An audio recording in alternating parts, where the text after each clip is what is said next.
Sarah Ferguson is writing a $14 million tell-all memoir that could destroy the royal family.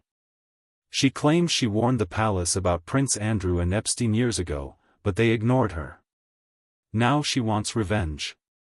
The book promises to expose private conversations, palace cover-ups, and royal secrets that have been buried for decades. Publishers are comparing it to Prince Harry's explosive memoir. Television networks are offering six-figure deals for interviews. Palace staff are terrified she'll torch the aviary of secrets. After 40 years of silence, Fergie is finally ready to tell everything. Sarah Margaret Ferguson was born on October 15, 1959 at a private hospital in London called Mayfield. Her father, Major Ronald Ivor Ferguson, worked with the British Army and later became the man who managed the royal family's polo ponies. Her mother, Susan Mary Wright, came from an old aristocratic line and had grown up as a debutante. So even though Sarah's own home felt more middle class, her family often moved through circles that touched the edges of royalty. She heard stories about old Stuart blood and she saw the Queenshawses up close because her father worked with them. All of this made her childhood feel close to the world of the monarchy even before she was old enough to understand it. But her parents separated in 1974 when she was 13. And that moment quietly shifted everything inside her. She spent her childhood in Hampshire on her grandfather's estate in Dummer. It was a wide, peaceful place filled with countryside stables and open fields. Her father managed the Queen's polo ponies there, so horses were a normal part of daily life.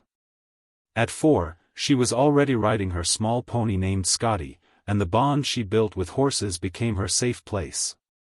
As she moved into her teens, riding became the one thing that helped her stay steady while her home life began to crack. Her father was always around royal polo events, and Sarah often stood on the sidelines watching matches where princes came and went. That world felt close enough to touch, though she remained on the outside of it. When her parents divorced in 1974, her mother left the UK after falling in love with an Argentine businessman named Hector Barrantes. She moved to Argentina and Sarah stayed in England with her father and his new wife, Susan Deptford. Sarah was 13 and trying to understand why everything had changed. She did stay in contact with her mother, but the distance between them was real. Her father later had 3 more children, and the shape of the family kept shifting around her. She had to adjust fast and become independent earlier than most teenagers. Even though the fractures were painful, they shaped the strength she carried later in life. Her school years were mixed. She went to Dnees Hill School and then Hurst Lodge School in Berkshire. She was not known for top marks or quiet study. People remembered her more for swimming, tennis, and her love for drama. She was full of energy, sometimes too much for the classroom. Later, she joined a secretarial college in Ascot to prepare herself for work. It was not a glamorous path, but it taught her practical skills she would use in the years ahead. She was slowly moving away from her childhood world and trying to build a life on her own. By 18, she had already stepped into real jobs. She worked at Butterfield's and Robinson Travel Agency as a shop assistant and then moved into the role of a receptionist at Capital Radio in London. This one stood out. She booked guests, handled schedules, and found herself answering calls for celebrities like MC Jagger. After that, she worked in public relations at Mayday PR and then moved into an art gallery job. Each place taught her a little more about handling people, reading rooms, and understanding social circles. These early steps turned her into someone who could walk into any space and know how to hold herself. In 1977, at just 18, she tried to start her first business. She co-founded Fergie and Kittu, an import and export company that brought French crystal and British woolens into the UK market. It sounded good on paper, but within a year it fell apart. She lacked experience and found herself overwhelmed by the demands of the trade. The company closed, but the attempt showed her willingness to take risks early. Even though it failed, the lesson stayed with her. 2 years later, in 1979, she joined British Airways as a junior publicist in the art department. She organized events like fashion shows and charity galas. These events brought high society into view once again, and she found herself meeting influential people who recognized her growing ease with public life. This role also became the bridge that eventually connected her to her future husband. She learned how to plan carefully, present well, and understand the pressure of public attention. By 1980, she shifted again, this time into publishing. She became a press officer at Mills & Boon, a famous romance novel publisher. She promoted their books in places like Australia and New Zealand, and her campaigns boosted sales by 20% in those markets. Her job took her across continents pitching stories and reaching new readers. It was her first real break into publishing. And years later, she would write books of her own with the confidence this job gave her. In 1981, she took a creative leap and wrote her first novel, Aunt Agatha. It was a romantic comedy based on her own upbringing and some of her family's quirks. She sent the manuscript to publishers but 12 rejected it. After that she put the book aside. The rejection was disappointing but she kept writing whenever she could. It showed that even early on she had a creative spark she did not want to ignore. Then in 1982 she became a freelance journalist for Tatler magazine. She wrote about polo matches and elegant society events. Her father's royal connections helped her land interviews with minor royals, and she earned about £200 per article. It was good money for a young writer. This role placed her firmly inside elite circles and helped her build a reputation as someone who understood both society and storytelling. It prepared her for the world she would soon enter. Sarah first met Prince Andrew at a polo match in June 1981. But nothing happened then. The real moment arrived in June 1985 when Princess Diana introduced them again at Royal Ascot. They had known each other as children who crossed paths at the same events, but this time something clicked. Sarah remembered how Andrew made her laugh right away. They shared interests in flying and adventure, and their first date came soon after that meeting. The public noticed the energy between them and newspapers began to follow their every move. Andrew had just returned from the Falklands War in 1982 and the experience had changed him.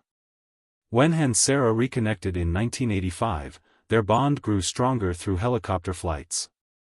Sarah wanted to understand his world, so she started flying lessons and earned her private helicopter pilot's license in December 1987 after just 43 hours of training. Andrew had taken 85 hours on military choppers. He told the press he was amazed by her determination. He also gifted her a Fabergé clock engraved with the word "Sto Ginger" from the Governor-General. It was personal and warm and showed how deep their connection had become. On February 23, 1986, Andrew proposed to her at Flores Castle in Scotland.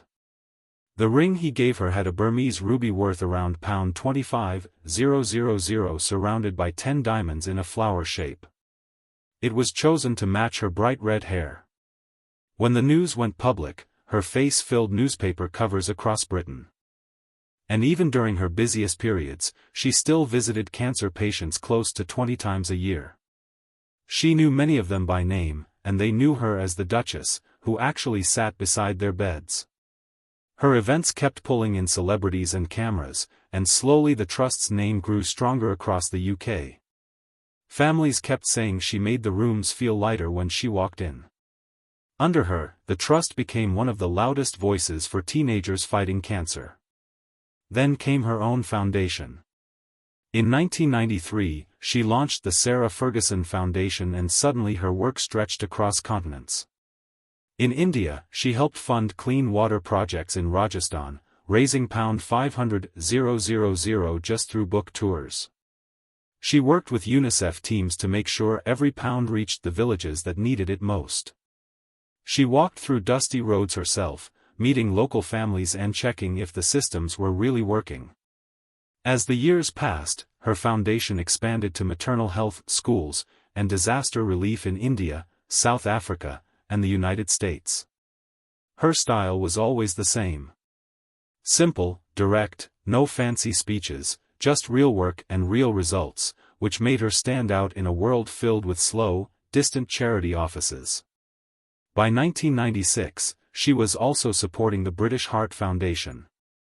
She auctioned a signed copy of her novel, A Garden in Tuscany, at Christie's for £10,000, then later chaired the Heartbeat Dinner in 1998, where 300 celebrities showed up and poured money into heart research. She kept attending both big events and tiny community ones, making people feel she actually cared. Her presence helped the foundation reach more homes and more families, and her steady support brought heart health into everyday conversation in the UK. In 2000, she stepped into another cause when she became a patron of the Natasha Allergy Research Foundation. It grew close to her heart because her own daughter struggled with allergies.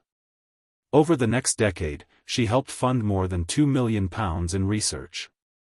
She wrote a cookbook called Finding the Fun in Food to help parents deal with allergies in simple ways. Her events filled halls with families looking for answers. And the projects funded through her work led to new treatments and better understanding of childhood allergies. She spoke openly like amateur trying to help other mothers. And that honesty made her advocacy feel real. But charity was only one side of her life. In 1989, she took on something unusual for a royal figure. She hosted a 6-episode series called The Duchess in Hull on ITV. It tried to boost Hull's economy by bringing attention to its people and challenges. Almost 8 million viewers watched each episode. She earned $100,000 and showed she could handle media work on her own terms. The series mixed community work with a reality style that felt new for its time. And it hinted at how she wanted to use television beyond royal duties. A year later, she crossed into American TV with Friends Like Us, a talk show on ABC.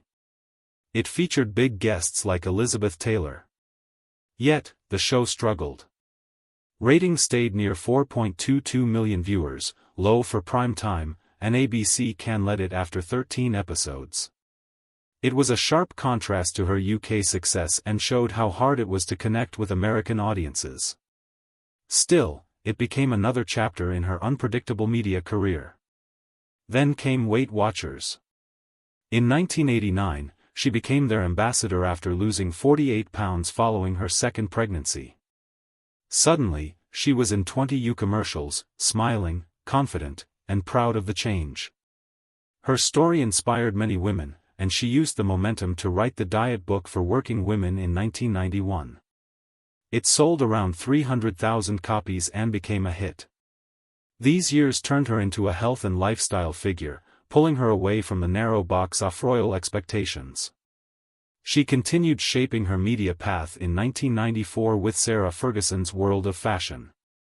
It was a 4-part documentary for Lifetime TV, taking viewers inside couture houses like Chanel. She interviewed Karl Lagerfeld and walked into private ateliers most people never saw. The mix of fashion, history, culture, and her royal connection made the series feel polished and exclusive. It was another step into documentary-style work that suited her natural curiosity. In 1997, she added voice acting to her list when she played Queen Victoria in the animated film Victoria and Albert. She earned about $200,000 for the role. Her personal knowledge of royal history helped the production feel authentic. It was an unusual project, blending animation with real historical detail, and her performance linked her royal past with her new media identity. But while her public life kept expanding, her private life cracked open in 1992. During a summer stay at Balmoral Castle, paparazzi caught photos that would follow her forever. They showed her financial advisor, John Bryan, with his mouth near her bare feet. Newspapers called it toe-sucking. The photos exploded across Britain. Prince Philip was furious. Queen Elizabeth ordered her to leave Balmoral. Overnight, she went from a fun, lively duchess to a figure drowning in mockery and blame. The scandal exposed her financial mess, too. She owed around $4 million, much of it from places like Fenhurst Farm in Surrey. Harrods alone was owed $100,000. She had to sell belongings, negotiate with creditors, and watch her royal life crumble piece by piece. This moment marked the beginning of her long fall that later led to divorce. The divorce became final on May 23, 1996. She kept her Duchess title but lost her HR status. Still, the settlement was generous. She received $3 million